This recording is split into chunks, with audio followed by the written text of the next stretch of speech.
आज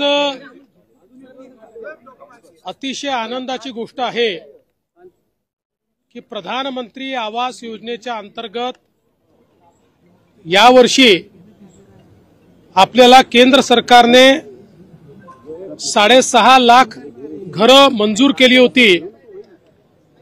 ते टार्गेट वाढवण्यात आलेलं आहे। अतिरिक्त 13 लाख घरं आपल्याला देण्यात आलेली आहेत।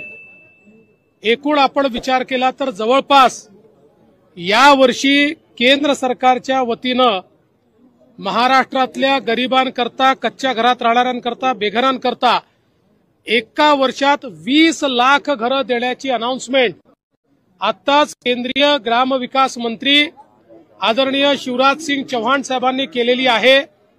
महाराष्ट्राला मोदी सरकारने दिलेली ही अत्यंत मोठी भेट आहे आणि देशाच्या इतिहासामध्ये कुठल्याच राज्याला आजपर्यंत एका दिवसात किंवा एका इतकी घरं मिळालेली नाहीत। ती 20 लाख घरं आपल्याला मिळालेली आहेत।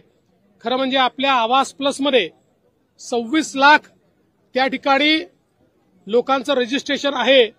आता ही 20 लाख घरं मिळाल्यामुळे आता फार कमी आपल्याकडे त्या यादीतले बेघर लोक राहतील जे पुढच्या वर्षी आपण कंप्लीट करू शकू।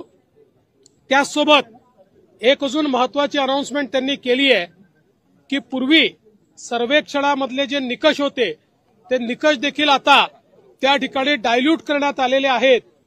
ज्यांची नावं सुटली होती आणि जे खरे बेघर आहेत, मग ते शेतकरी असो, महिला असो, अशा सगळ्यांना नव्या सर्वेक्षणामध्ये त्या ठिकाणी इन्क्लूड करण्यात येणार आहे। ती जी यादी बनेल त्या यादीतल्या लोकांनाही येत्या 5 वर्षामध्ये घरं द्यायची हा निर्णय माननीय मोदीजींनी केलेला आहे आणि तोच संकल्प आज शिवराज सिंग चौहान साहेबांनी या ठिकाणी सांगितलाय।